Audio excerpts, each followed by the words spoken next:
Welcome back to the course entitled Elementary Electrochemistry. In today's class, we are going to discuss some of the applications of conductance measurement and also the EMF measurements. We are now almost towards the end of this course, so I will briefly discuss a couple of methods for determination of physical properties. So, we want to talk today about the determination of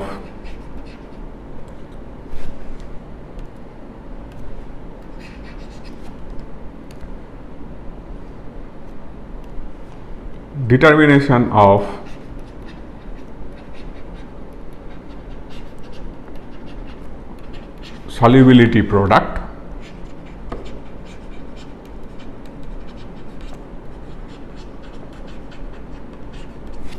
using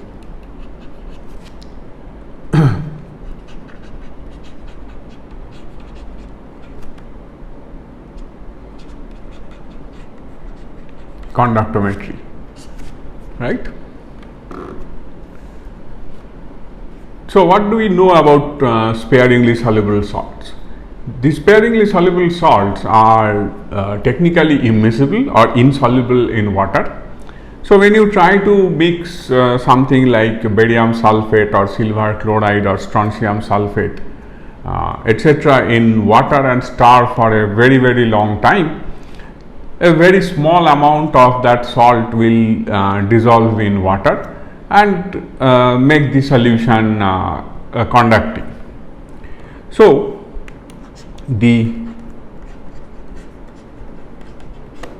saturated solution of salts like barium sulfate, strontium sulfate, silver halides like I would say I should write as AX, where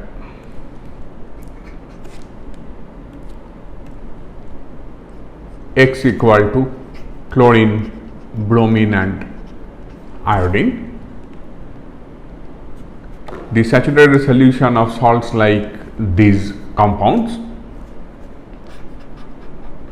have very low concentration of the ions of the salt.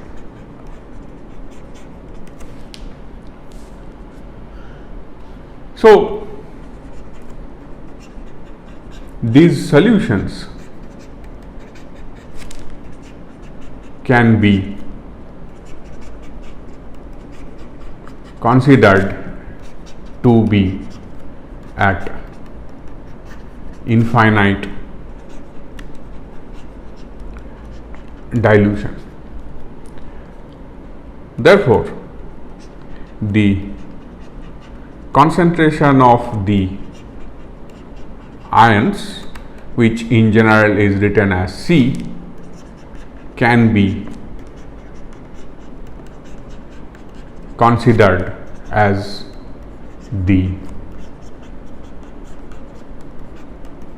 solubility of the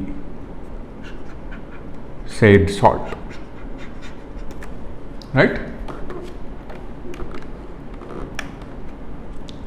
Now, if LH2O is the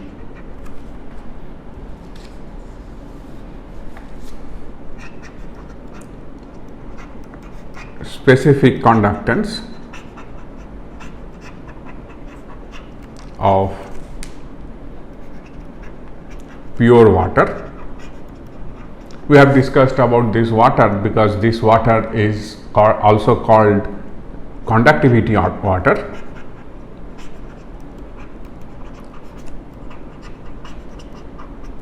which is of course prepared by multiple times distillation of water and then passing that water through ion exchange columns to remove any residual ions, so that you have very minimal ions dissociated from water, which corresponds to the degree of dissociation of water. So, this LH2O is very small, but it is a particular quantity. This is a value of specific conductance for such a pure water can be determined.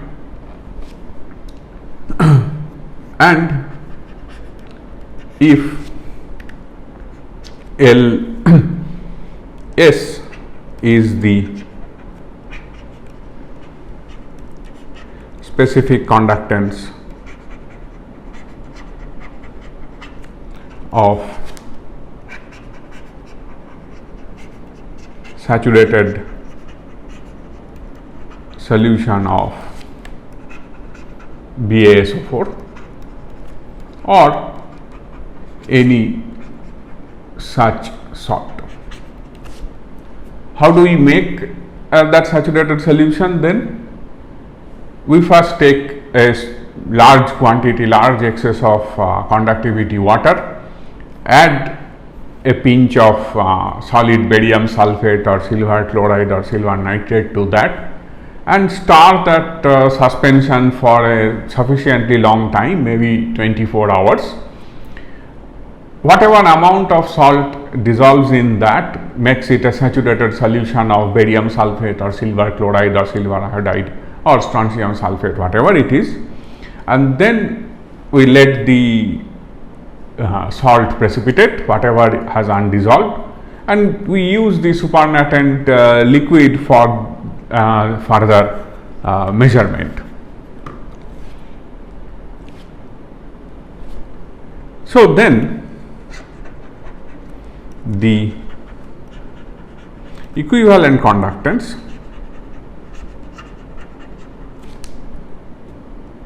of say BaSO4 can be calculated as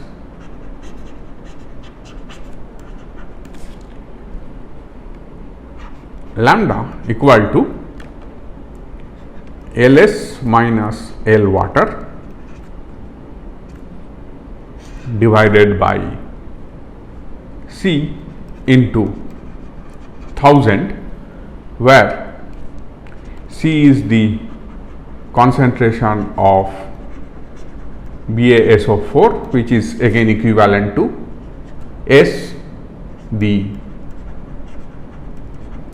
solubility of BaSO4. So, one can write lambda equal to Ls minus L water by S into 1000, and this lambda also can be written as lambda 0, as this solution is equivalent to a solution at infinite dilution. That is why lambda can be written equal to lambda 0, right. So, now what do we know? We know that lambda 0 can be written as L0C plus L0A. Therefore, the solubility, the value of solubility can be calculated by Ls minus L water divided by LC0 plus LA0 into 1000 in gram equivalent per liter unit.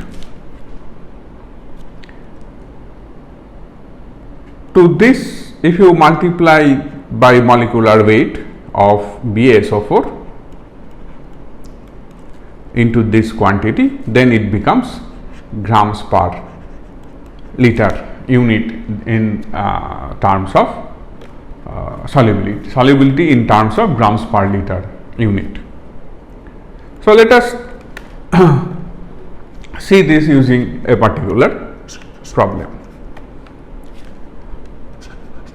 if the specific conductance of a saturated solution of strontium sulfate is 1.5 into 10 to the power minus 4 and that of pure water is 1.5 into 10 to the power minus 6 mole centimeter inverse, then at 25 degree centigrade calculate solubility of SrSO4 in grams per liter unit. So, what we should do? We should do S equal to LS, which is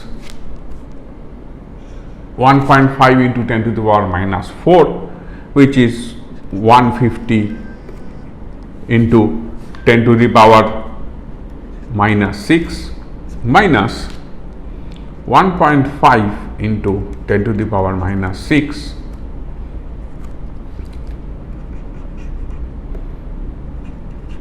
mole centimeter inverse divided by the lambda 0, that is LC0 plus LA0 into 1000. So, now one has to find these values from the textbook in the table for the limiting ion conductances for strontium and sulfate, and when you find those values you would see that they are 59.2 and 79.8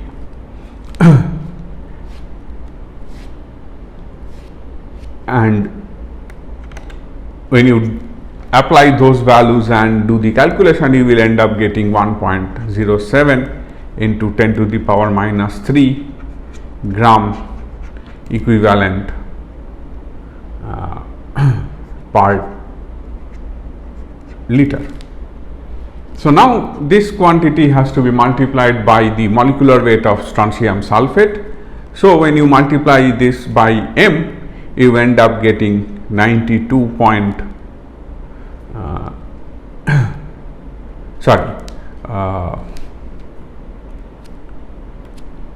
the molecular weight of strontium sulfate is 92.8 into 1.07 into 10 to the power minus 3 grams per liter. So, that you can get is 0.099 grams per liter. So, when this is the solubility of barium sulfate, one can calculate the solubility product,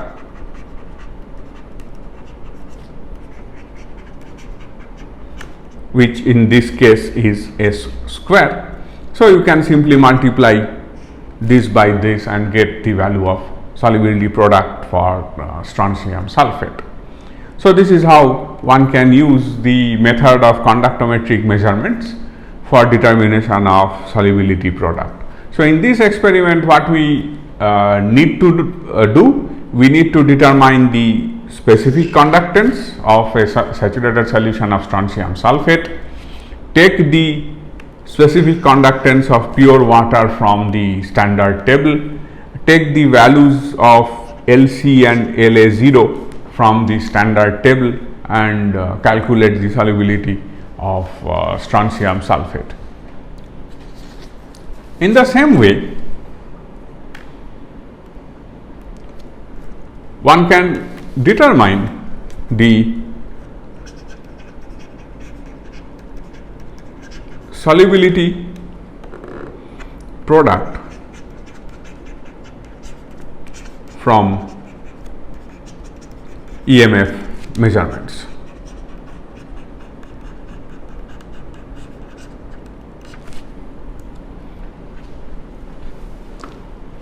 So, here let us use AgCl as the sparingly soluble salt and form a suitable cell using AgCl, and then couple this cell with a standard calomel electrode and determine the EMF of the cell. So, what we do? We take a 0.1 molar KCl solution. So, to a solution of 0.1 molar KCl for whom the value of F is 0.77, a few drops of AgNO3 is added. What will happen?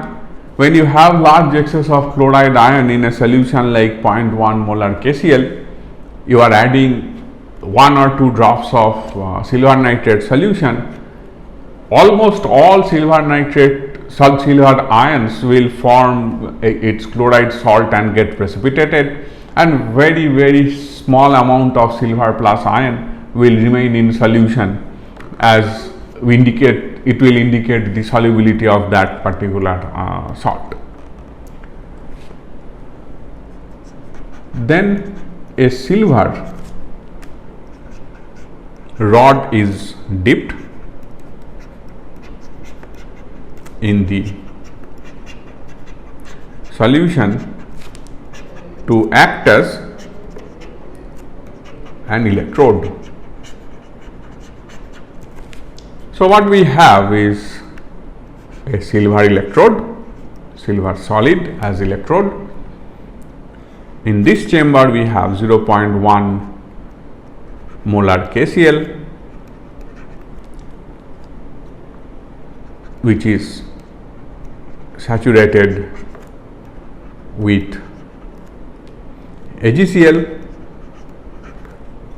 which came from AgNO3, a couple of drops of AgNO3, and then this half cell is coupled with the Ag2Cl2 aqueous with Ag liquid, which corresponds to the calomel electrode.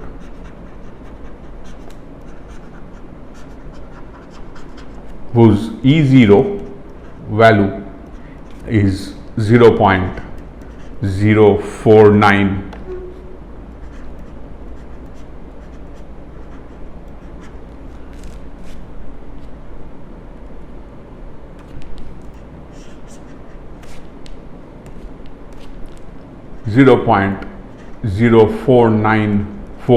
volt at 25 degrees centigrade. So, now using our previous understanding of EMF of a cell, one can write E cell equal to EAG AgCl minus E calomel, right?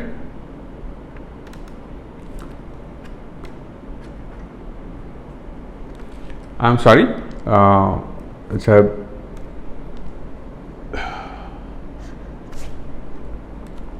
the EMF of calomel electrode is minus 0.3338 volt.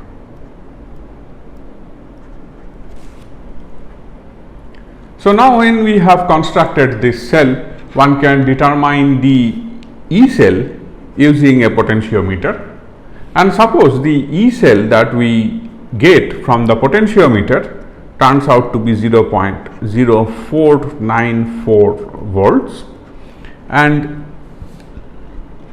EAG is not known, and E calomel, which is of minus that, when you write here it will become 0.3338, both in terms of volt. So therefore, AgCl will turn out to be minus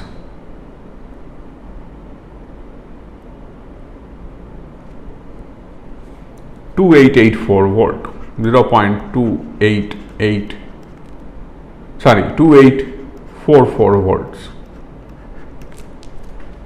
right. So this is the potential of that half cell. So now when we write EAG equal to E0AG minus 0.0591 log activity of Ag plus. So now we have determined that EAG as minus 0.2844 volts, and this EAG is again minus 0.799 volt. So now when you try to calculate the activity of Ag plus, we write log activity of Ag plus is equal to, we have a minus sign, 0.799 minus 0.2844 divided by 0.059, which is equal to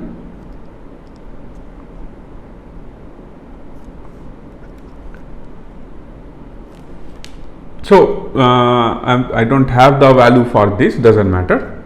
So from this one can calculate activity of Ag plus as 2 into 10 to the power minus 9. Therefore, activity of chloride will also be the concentration will be the concentration of KCl, that is 0.1 into the mean activity coefficient, that is the value of F, which is 0.77. So we get this value as 0.077.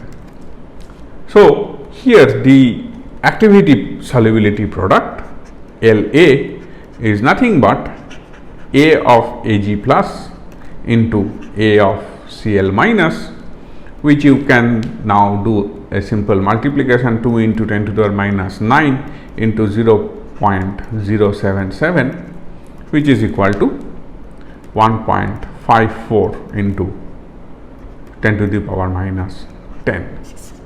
So this is the solubility product of silver chloride determined using the method of EMF measurement. So this is how one can easily determine the EMF of one can easily determine the solubility product of sparingly soluble salt using two different methods, conductometric method and a potentiometric method. So we will continue from here in the next class and talk about how one can determine the dissociation constant of weak acids, weak dibasic acids like oxalic acid. Thank you.